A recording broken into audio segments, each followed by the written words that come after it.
चंद्रशेखर आजाद के दम से हिल गई दिल्ली, डोल गया लखनऊ। फाइलें ढूंढने लगे बिजली विभाग के अधिकारी, मच गया हड़कंप। दिल्ली के बाद अब यूपी को भी वापस लेना पड़ा स्मार्ट मीटर। उत्तर प्रदेश में बिजली विभाग अपने आप को सरकार समझ बैठा था और जनता को अपना गुलाम। अधिकारियों को जो मन में आ रहा था वो कर रहे थे। कोई आम आदमी लाखों का बिल हाथ में लेकर ऑफिस ऑफिस घूम रहा था, तो कोई बुजुर्ग स्मार्ट मीटर की बढ़ती रीडिंग से अपना बीपी बढ़ा रहा था और बिजली विभाग कुंडली मारकर सो रहा था। लेकिन फिर चंद्रशेखर आजाद ने संसद में आवाज उठाई तो मंत्री मनोहर लाल खट्टर को कदम पीछे खींचने पड़े और अब उत्तर प्रदेश के बिजली विभाग को भी स्मार्ट मीटर पर अपना फैसला बदलना पड़ा है। मतलब साफ है कि अब बिना उपभोक्ता की मर्जी के मीटर प्रीपेड नहीं होगा।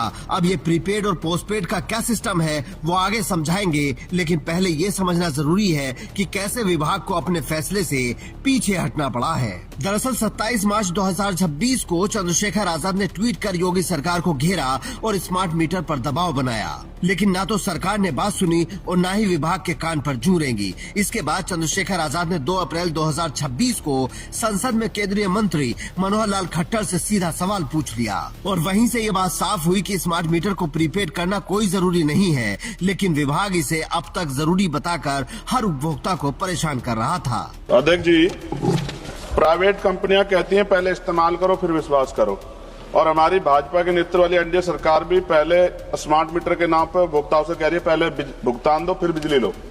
ये जनता द्वारा चुनी हुई सरकार फिर निजी कंपनी जैसी नीति क्यों अपना रही है। मेरा सवाल ये है अध्यक्ष जी, मैंने उत्तर को विस्तृत रूप से पढ़ा, क्या सरकार ये बताएगी कि हमारे देश के गाँव में रहने वाले अधिकांश किसान मजदूर रोजाना मेहनत करके कमाते हैं और उनकी आय दैनिक होती है। अगर स्मार्ट बिजली मीटर को प्रीपेड मोड पर लागू किया जाता है और दो तीन दिन काम ना मिलने पर रिचार्ज ना हो पाए तो बिजली अपने आप कट जाएगी। तब गरीब परिवार अपने बच्चों की पढ़ाई, उनका खाना और रोजमर्रा का जीवन कैसे चलाएंगे? क्योंकि सरकार वीबी राम जी के जरिए 125 दिन रोजगार गारंटी देती है, तो क्या ये अपेक्षा करती है कि गरीब परिवार 365 दिन पहले भुगतान फिर बिजली का बोझ उठाएं? और सरकार ऐसे मजदूर परिवारों के लिए क्या विशेष सुरक्षा प्रावधान व पोस्टपेड विकल्प सुनिश्चित करेगी? धन्यवाद। सभापति महोदय, हमारे सम्मानीय सदस्य जी ने जो विषय रखा है इनका कंसर्न ठीक है, लेकिन इनकी जानकारी के लिए ये प्रीपेड स्मार्ट मीटर्स ये व्यवस्था एक ऑप्शनल व्यवस्था है और इस व्यवस्था को मैंडेटरी व्यवस्था नहीं किया गया। जैसे ही ये बात उपभोक्ताओं को पता चली वो खुश हो गए, लेकिन इसके बाद राज्यों के अधिकार क्षेत्र पर मामला अटक गया था, जिस पर अब उत्तर प्रदेश की सरकार ने प्रीपेड मीटर की व्यवस्था को ऑप्शनल करने का फैसला किया है।